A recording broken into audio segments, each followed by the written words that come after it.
Never gets old. Yeah. When I die. Amen. Well, magandang hapon sa ating lahat. Let's go into our lesson for today. First of all, gusto ko sanang magpasalamat, and I'm really grateful to finally meet yung father ni Mariel, si Tito Mar. Ayan, sa likod. Very grateful to see our friend si Joel nandun sa likod as well. I was talking to him about how many units he has left sa school. Ganyan. Tapos parang gusto niya gusto niya 21 units. That might sound that might sound manageable, no, for some of you, for some of us here. But in the school where Joel and I come from, nakakatakot ang 21 units. The semester that I took 21 units, it broke me. And I kind of underloaded after that. Parang nagpo 4 subjects na lang, 5 subjects every sem. I did not want to go through the trauma again. So parang, we were talking about that kanina. But it's good to see you again, bro. Good to see the Gachalians again. Tito Dennis, Tito Jen, hello po. And then si Clyde as well. Good to see all of you here this morning. Again, we're going through our 8-part lesson series kanina, today. From rough rock to precious stone, disciples' way to the cross in 1st and 2nd Peter. Today, we're going into our 5th lesson on this series. And the title of the lesson is Living in God's Grace. Kanina, it's so good to hear Ryu speaking. Who here has heard Ryu talk ever? Diba? And now we finally hear him. Amen. But it's great, no? And his message is about just the grace that he has seen, no, in his life. Last week we talked about maintaining a love-hate relationship. As disciples, we're taught not to hate, amen? But the Bible also calls us to hate the world, no?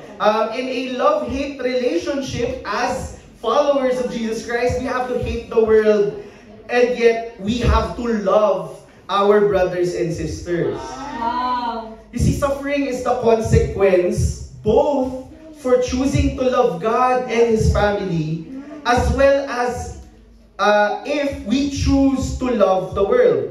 Either way, we suffer. So the choice here is, what kind of suffering are we willing to take? Amen.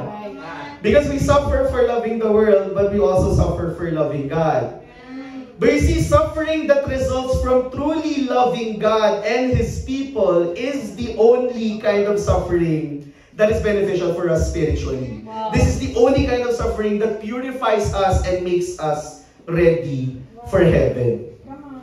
So that's what we talked about last week. Now, today we talk about grace. Yeah? But before we dive into the grace as it's discussed in 1 Peter, and we're going into the last chapter of 1 Peter, chapter 5. Before we go into that, let's just have a brief backgrounder, sa concept ng grace. Get ready for this. We're gonna go into the Hebrew and the Greek. So in Hebrew, grace comes from the Hebrew concept chanun. Nasangala mo, chanun. Chanun.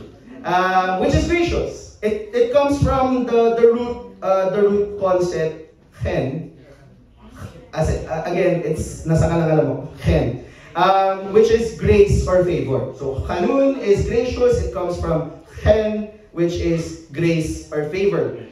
When these words are mentioned in the Old Testament, the concepts that are connected to it are delightful and favorable. Maganda. Grace is beautiful. Chanun and chen are delightful and favorable. You do not want to give a gift na luma. Right. No? You don't want to present something or offer something up na ginamit na. Diba? Imagine gifting your friend a set of underwear, pero gamit na yung underwear na yun. That's not gracious at all. Right? So, diba, when we give a gift, it's beautiful. Right? And it's favorable. It's delightful. It is a gift given with delight or favor. And when the concepts of Hanun and Chen are discussed in the Old Testament, it is almost always describing God as giving favor. It describes people asking God not for what's fair, but for His favor. Right. Whatever you want to give me, God, tatanggapin ko yun. Wow. No? You see, when we talk about grace, it is forgiveness coupled with a promise of presence. Wow.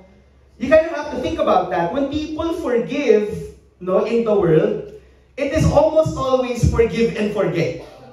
Napatawad na kita pero sana hindi na kita makita ever. Diba? Kapag napatawad na kita pero sana hindi na tayo magkabanggaan sa session. Peace lang. No? But you see, grace in the Old Testament is papatawarin kita and I promise to be with you. So when people ask God for grace in the Old Testament, they are asking for two very high things. Right. That God forgive them, and then that God be with them, Right. despite the things that they've done. So,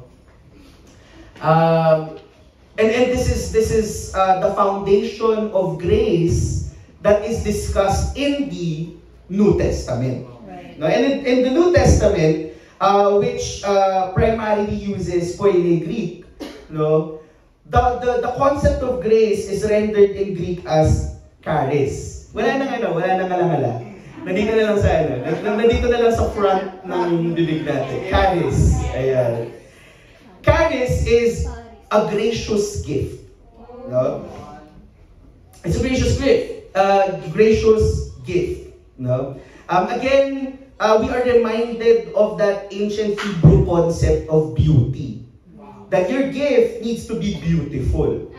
That it needs to elicit gratefulness. Right. Thank you. Amen. Again, no, going back to our example kanina, you wouldn't feel exactly too grateful for a gift kung alam mong nagamit na siya dati. You know? People can be extra grateful for a brand new iPhone, you know, or a brand new na bag, no? It's a branded bag, Gucci. I'm not big into brands, pero a brand new thing, no, a brand new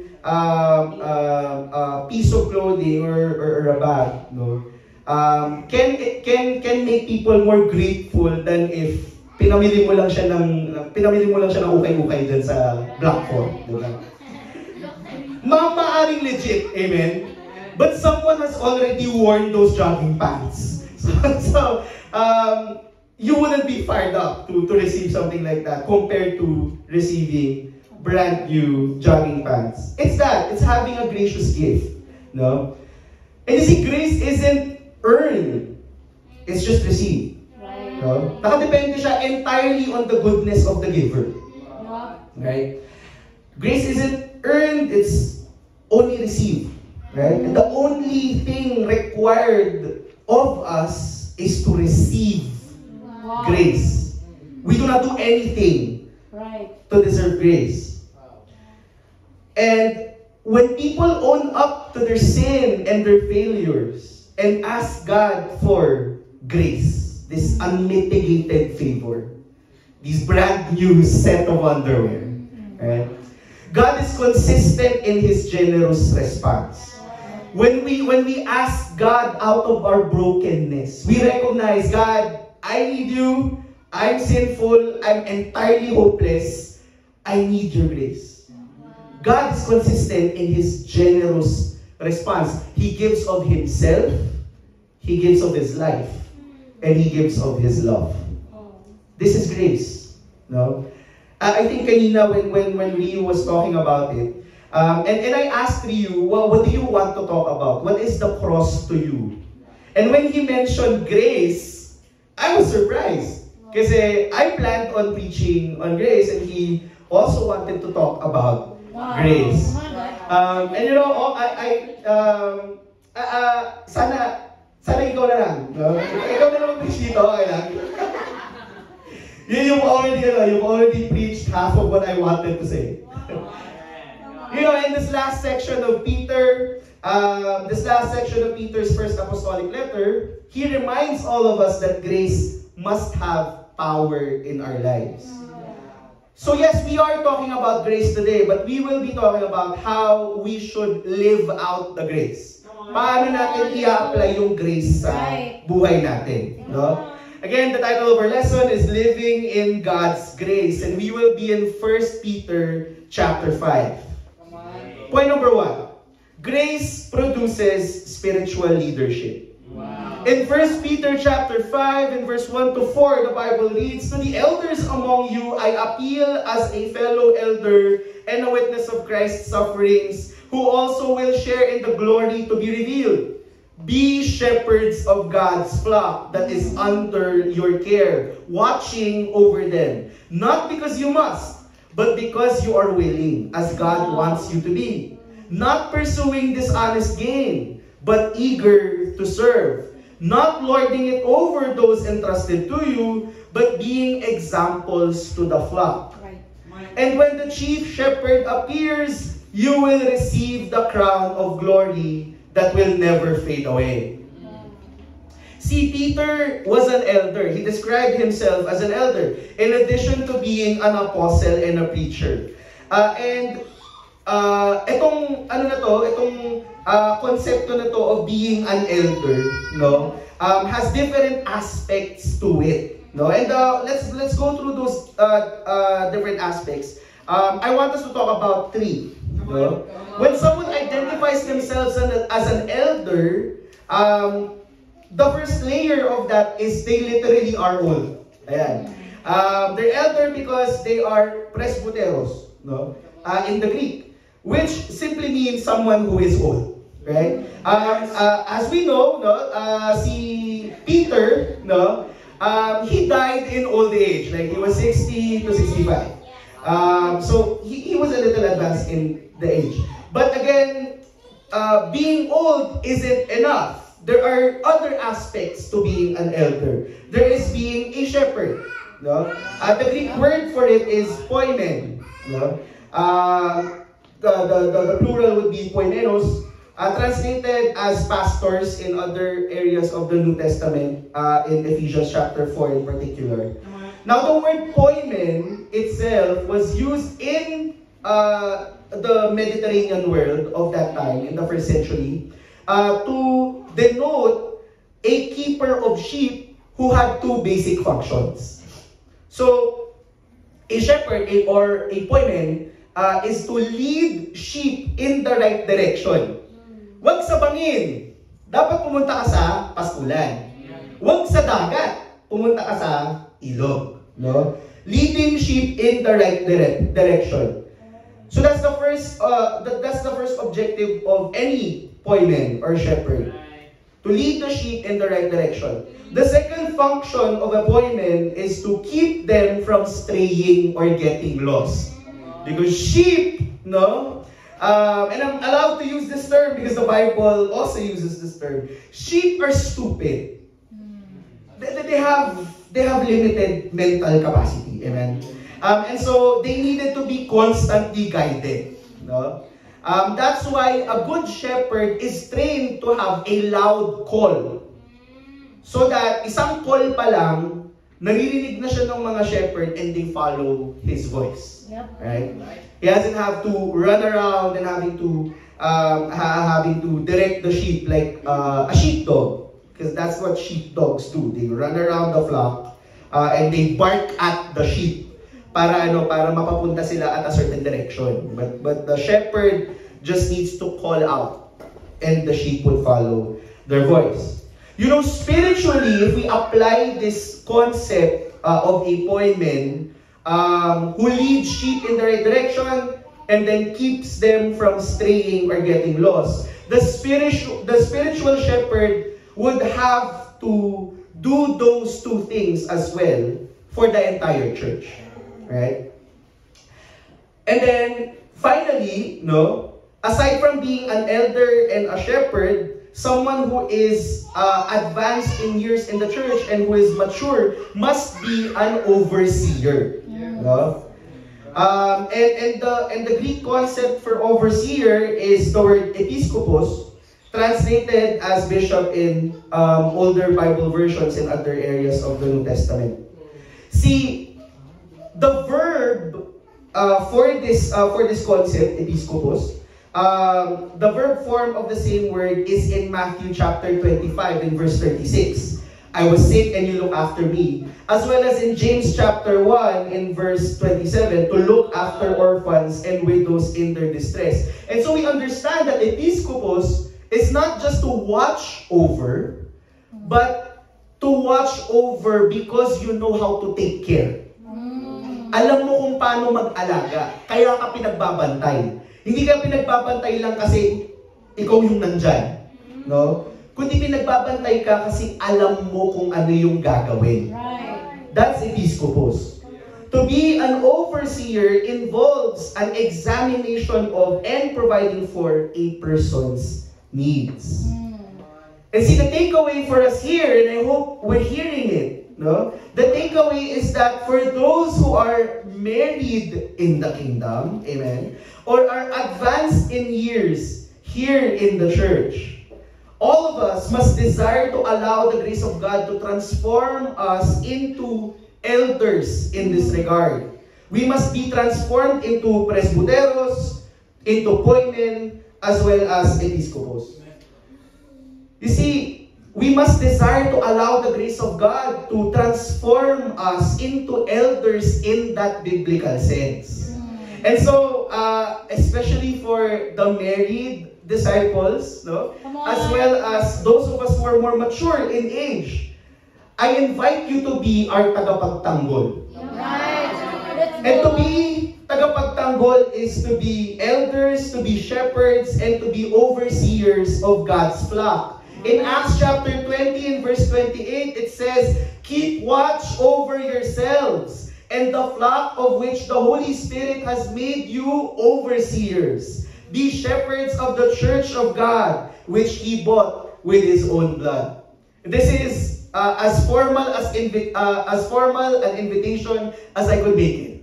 No, for the marrieds and the mature disciples in our church, please, I invite you to consider yourselves to be part of the Tagapagtanggol ministry. Now, it's not just the marrieds and the more mature disciples in the church that are being challenged in this specific scripture. It is all of us. You see, leadership in the church must be a spiritual matter. It is not a political matter. It is not a skill-based matter.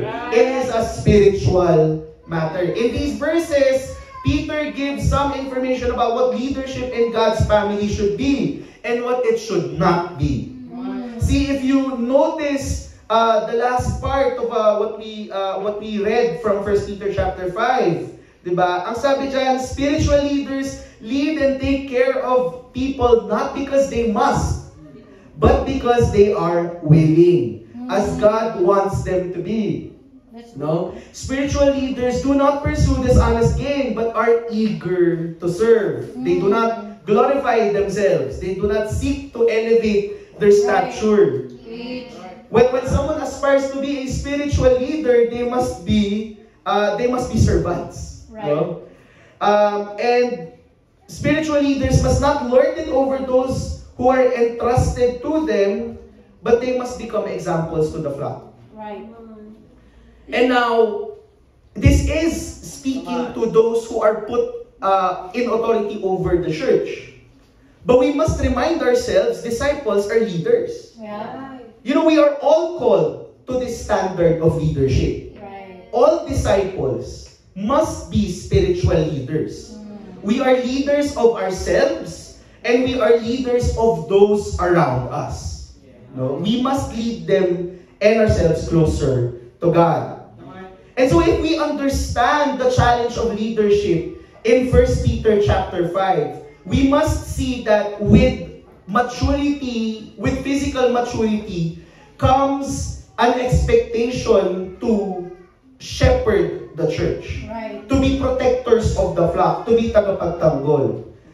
But with the calling as well of becoming disciples, we are expected to lead ourselves and to others. Yeah. And so, the challenge for all of us is to allow the grace of God to make a spiritual leader out of each of us. Right. If you are in an environment where you are the only disciple, you're the only disciple in your family, well, guess what? You're expected to lead your family. You're expected to spiritually lead your family to God and be the spiritual leader for those around you. No? If you are a mature disciple, pray and fast to have the heart to be a tagapagtanggol for the church. Right. It cannot be just Kuya Jones and Ate Ems all the time. No? It is time for us to step up, to be poimen, to be episkopos, and to be presbyteros for the church. Come on. It is time for us to be tagapagtanggol. And so, grace must allow us to desire leadership. But also, grace must produce in us a deep sense of humility. Point number 2, grace produces humility. In 1 Peter chapter 5 and verse 5 to 7, the Bible reads, "In the same way, you who are younger, submit yourselves to the elders. All of you, clothe yourselves with humility toward one another, because God opposes the proud, but shows favor to the humble. Humble yourselves then, under God's mighty hand, that He may lift you up in due time. Cast all your anxiety on Him, because He cares for you." Wow. We must understand that we are called to a life of humility. And we must have humility even before our fellow men. No? Especially for the younger people must show respect to those who are older. Right. You may ask, nasan yan sa Bible? Can anyone ask kung nasan yan sa Bible? I'm glad you asked. Nasa Leviticus chapter 19 in verse 32, it says there, "Stand up in the presence of the aged, show respect for the elderly, and revere your God. I am the Lord." So that's the most direct way God can say that by my authority as God, your creator, I am commanding you to respect the elderly. No? To stand up for those who are older than you. You see, the world might teach us that being respectful to those who are older than us is cliche, and in the workplace, wala nang senpai kohay, lahat tayo dito ay pantay-pantay na lang. No, in the church, wala nang matanda, bata, lahat tayo disciples, no? But here in scripture in Leviticus, we are taught to give extra respect to those who are advanced in age, no? And one of the things that we must understand, that we must embody as disciples, is that the church must be a safe space for those who are growing old. As young people, you might not understand. For someone like me and she, we're starting to see it just now, in our lives. The growing old is a very nakakaalog siya na experience. Amen. No? To understand that there are a lot of things that you cannot do that you used to do, that you used to be able to do. No? There are a lot of movements na kaya mo dati pero hindi mo na kaya. And there are things that you have to ask other people to help you with. Right. Yan. Just because you turned 31, suddenly you have back pain. Ganyan. If I'm feeling that at 31, I cannot imagine what I would feel when I'm 51, when I'm 61. when I'm 71. You see, I appreciate so much people like Mommy Benny and Tita Seth, right? They show up, no? And they grace the church. I mean it when I say they grace the church with their presence. Right? They make the church stronger by the mere fact that they're here. You know? And I want all of us to be able to appreciate more, no, our more mature disciples. And I don't mean that by look at our seniors and our near seniors, no. I mean that also by looking at people like si Roberto, no? Si JR. He doesn't look like it, but he's already 30. Amen. I also mean that when I look at Jen, si Manang Jen. I have to emphasize because there's a Manang Jen and an Ading Jen here in the church. So Manang Jen. These are mature disciples in the church, and we must be able to respect them as well. And give them a little more deference. It is because the Bible says so. Yep, right. No? And then it also says that we should all be clothed with humility. Kind of put yourself into Peter's shoes when he was writing this. He was probably thinking about one of the most impactful moments in his life. No? When Jesus started to wash their feet. No? Peter may have been thinking about Jesus when Jesus being clothed with a towel and washing all of the apostles' feet. In John chapter 13 verse 3 to 5, Jesus knew that the Father had put all things under his power. This guy was powerful. No? He knew he was God. And that he had come from God and was returning from God. Fully assured of his Godship, he got up from the meal, took off his outer clothing, and wrapped a towel around his waist. After that, he poured water into a basin and began to wash his disciples' feet, drying them with the towel that was wrapped around him. You see, humility is not just what you wear, it's what you do. Jesus, fully aware of his Godship, took on the appearance of a servant and then proceeded to be a servant. And he washed the feet of his disciples. That's why maybe this made such an impact on Peter's mind. No? That he was fully aware. Peter was fully aware. You have to know in other parts of the gospel, Peter was the first apostle to come to an awareness that Jesus is the Messiah. That's why he got the keys to the kingdom. Because he was the first apostle to come to that realization without having to be taught again and again by Jesus Christ. No? So he was fully aware that Jesus was the Messiah. And so to see Jesus Christ literally dressing himself down to take on the form of a servant must have been so impactful for this prideful Peter guy. Right. Now, it's not just before men that we must be humble. First and foremost, we must be humble before God. Peter says there, humble ourselves. Humble yourselves. God will not force us to be humble.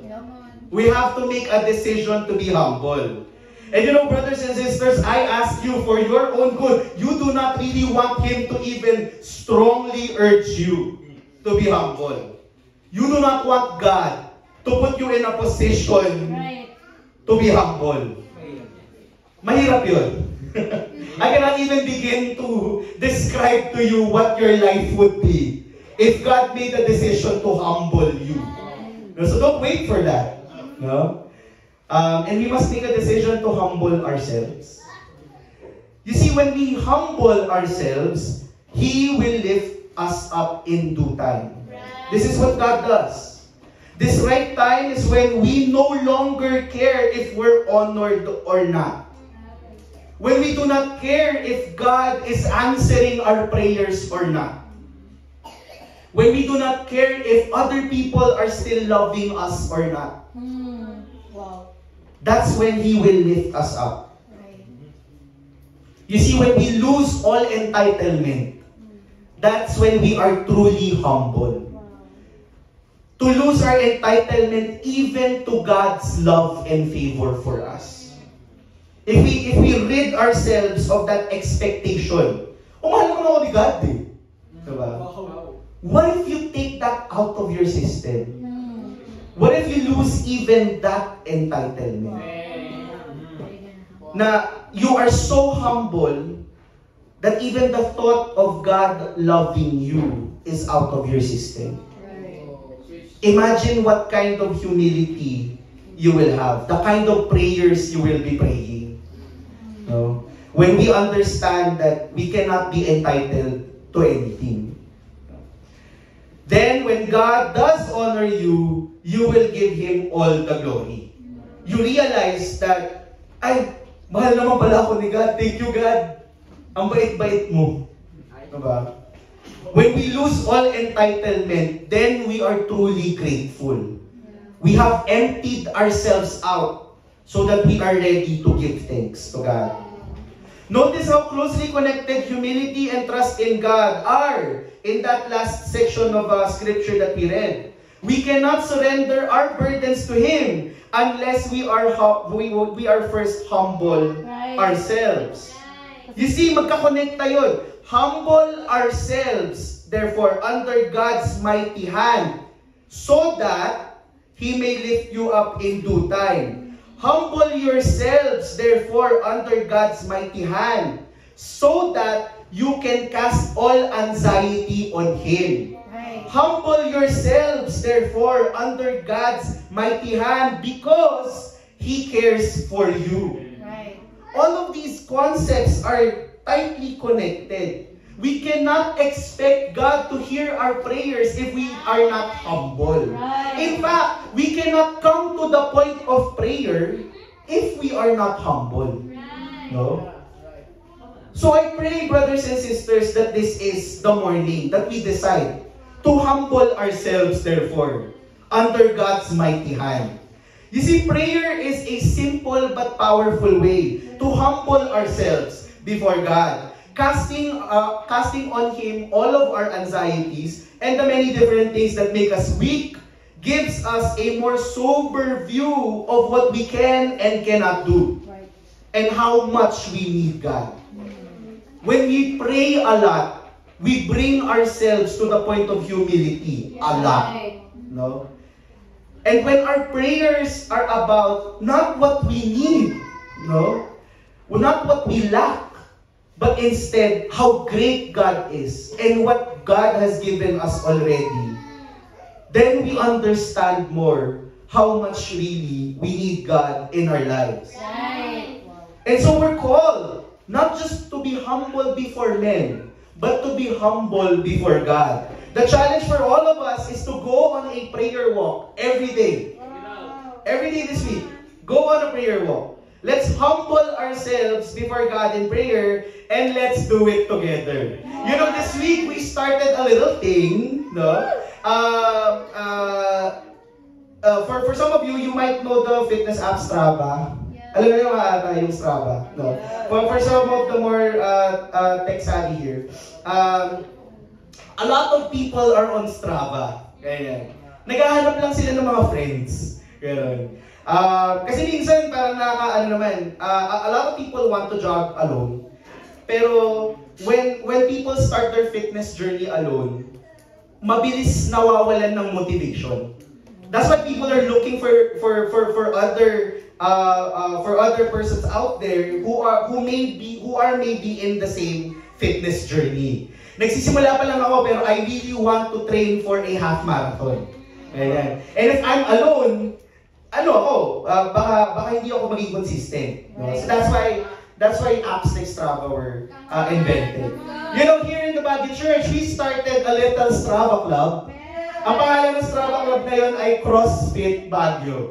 Ayan. And for those of us who are into fitness, ganyan, or who are also in Strava, You might want to look that up on the app. It's CrossFit Baguio. Let's get together, let's walk around, let's go on prayer walks at nalalag yun dun sa app. Let's be together, right? So the challenge for us is to go on prayer walks every day this week. Humble ourselves before God in prayer, and let's do it together. Right. Our third and final point. One. Grace produces strength. Wow. Grace produces strength. Come on. In 1 Peter chapter 5 and verse 8 to 14, the Bible reads, "Be alert and of sober mind. Your enemy, the devil, prowls around like a roaring lion looking for someone to devour. Resist him, standing firm in the faith, because you know that the family of believers throughout the world is undergoing the same kind of sufferings. And the God of all grace, who called you to his eternal glory in Christ, after you have suffered a little while, will himself restore you and make you strong, firm, and steadfast. To him be the power forever and ever. Amen."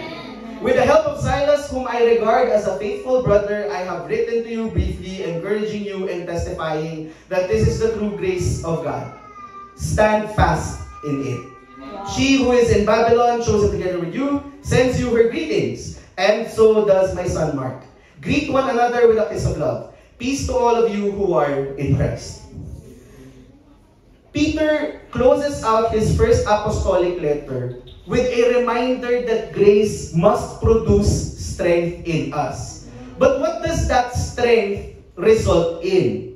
What must we be strong for? What must we be strong against? You see, we need strength against Satan. You see, Satan is called a serpent in this section of scripture because of his subtlety. You might see that in 2 Corinthians chapter 11 and verse 1 to 4.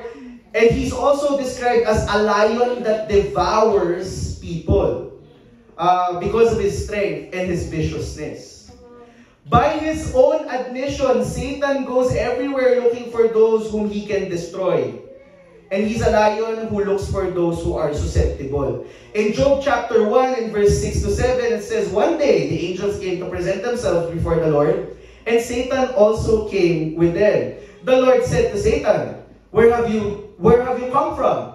Satan answered the Lord, "From roaming throughout the earth, going back and forth on it." Wala talagang ibang gustong gawin si Satan, guys, kundi sirain tayo. Right. He has all the time in eternity, to try to destroy us. And see, in Revelation chapter 12 and verse 9 to 10, Satan is described as a deceiver and an accuser. In other words, he seeks to make us unaware of our sins or to make us overwhelmed by our sense of sin. You see, in Revelation chapter 12 and verse 9 to 10, it says there, "The great dragon was hurled down, that ancient serpent called the devil," or Satan, "who leads the world astray. He was hurled to the earth, and his angels with him. Then I heard a loud voice in heaven say, Now have come the salvation and the power and the kingdom of our God, and the authority of his Messiah. For the accuser of our brothers and sisters, who accuses them before our God day and night, has been hurled down." Satan is nothing more than an accuser. And he seeks to make us feel bad about ourselves. And that's why grace is so important. Grace strengthens us against the accusations of Satan. Because that's what Satan wants you to think. He wants you to feel bad about yourself. He wants you to wake up in the morning and think, "Eto na naman. Another day of suffering for God. I don't want to go out of bed." Satan wants you to think that. Preach. Come on. But grace allows you to get out of that bed. Grace allows you to rise up for yourself. Grace allows you to come to God in prayer. These are the things that Satan does not want you to do. That's why grace strengthens us against him. As individuals, we are hurt both ways. We are hurt because we are accused of wrongdoing. But we are also hurt because of being overwhelmed by the weight of sin that we have already done. But we tend to be more influenced by one or the other of these toys. To be accused or to be deceived in our nature.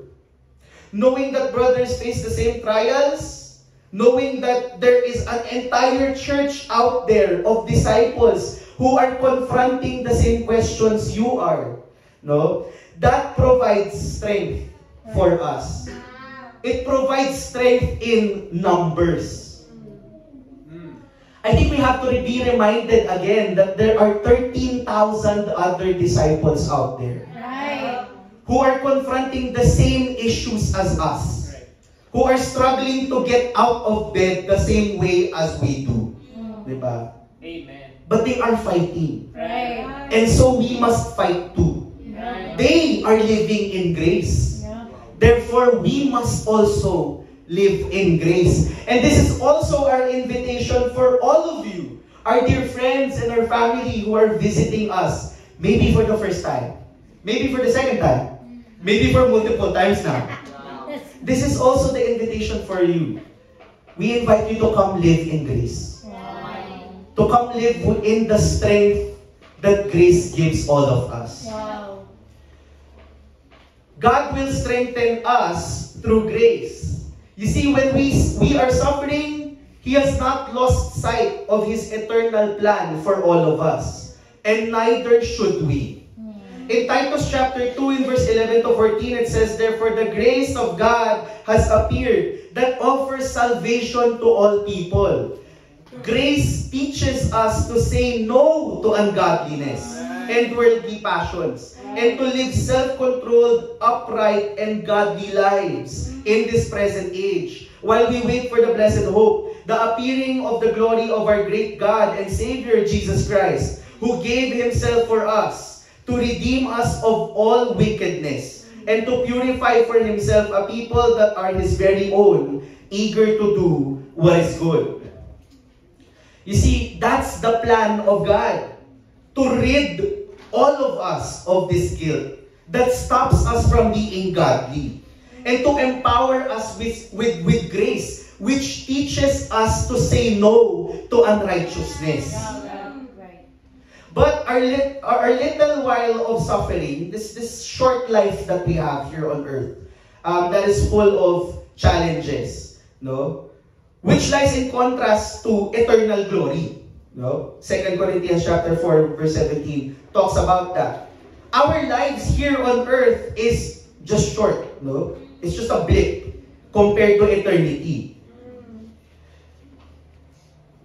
Our suffering here on earth is our lot in life. Kailangan na natin tanggapin yun. And you know, throughout the first apostolic letter of Peter, Peter encourages his readers to accept that fact of life.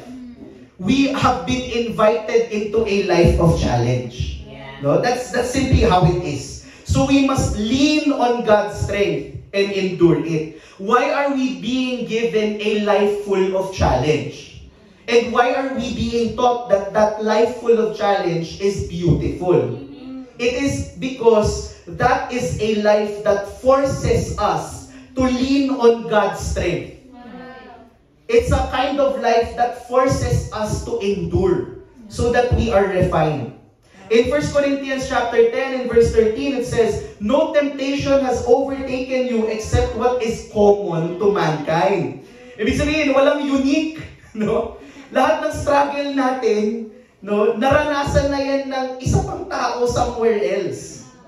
It is common to mankind. And God is faithful. He will not let you be tempted beyond what you can bear. But when you are tempted, He will also provide a way out so that you can endure it. That is grace. When God provides you a way out of situations, that's God still caring for you, even if you don't deserve it. You put yourself into that situation. Pumunta ka dyan sa inuman eh. But I will provide a way out for you. You put yourself into that questionable relationship. But I will provide a way out for you. Do you deserve it? No. Because you put yourself into that situation. But I am providing a way out. That is the God that we worship. He is gracious. Many brothers are giving us strength through their encouragement. That is the life of a disciple. It must be full of encouragement. You see, Paul, Silas, and Mark sent their concern and greetings through this letter of Peter. See in Proverbs chapter 25 and verse 25, that's easy to memorize. Proverbs 25:25. Like cold water to a weary soul is good news from a distant land. We encourage one another, no? By sending each other good news. The church in Babylon, yung sinasabi dito sa 1 Peter chapter 5, that's Rome, no? That is simply Rome. The church in Babylon sent their greetings. Why were they talking in code? It is because persecution was already at the governmental and institutional level. Kapag ikaw ay nalaman na Kristiyano, you are an open target. You can be killed. You can be persecuted. That's why they were talking in code. The letters, the believers in Babylon. Yeah. And you would only know that they're from Rome if you are a fellow Christian. No? You have to understand this was still a church under threat. But that's why they kept sending good news to one another. That's why they kept writing letters to one another. Because they needed to encourage one another. Kung sila nga na simbahang laging inaatake, may malalim na conviction about encouraging one another. Tayo pa kaya na hindi nabubuhay sa ilalim ng gera? Right. Tayo pa kaya na hindi nabubuhay sa ilalim ng institutional na persecution? We can encourage one another. And we can do it daily. Because we are in close proximity, we can greet each other in a much more personal way. See, in Hebrews chapter 3 and verse 12 to 14, it says there, "See to it, brothers and sisters, that none of you have a sinful, unbelieving heart that turns away from the living God, but encourage one another daily, as long as it is called today, so that none of you may be hardened by sin's deceitfulness. We have come to share in Christ, if indeed we hold our original conviction firmly to the very end." Right before our service started, I talked to Tita Seth. Yeah. I told Tita Seth, "Tita, okay lang ba pumunta kami sa inyo this week?" And I've been meaning to visit their place kasama si she, kasi si she hasn't been there, no? She has rarely been anywhere outside of Baguio since getting here. No, and yung lugar nila Tita Seth, it's just near, no? Nasa Poblacion Tuba, no? Another place that I would like to get to ay yung place na Harold, no? And I appreciate that Harold is here with his family. Thank you po for coming over and worshiping with us today. But Harold is tama sa Baliwan. Tama ba? Sa Poblacion pa rin. Okay. So Tuba, Poblacion din pala sila. No? And so I'd like to get to that place as well. No? And the challenge really for us here in Baguio is to look out, no? To see that the distances that we deal with aren't really that hard to bridge. No? Na hindi ganun kalalayo yung mga lugar na pwede nating puntahan o kailangan nating puntahan. I'm so inspired by the story of the sisters who went out to study the Bible sa Itogon. No? They did a Bible study. Saan nga sa Itogon yun? Sa Ukab.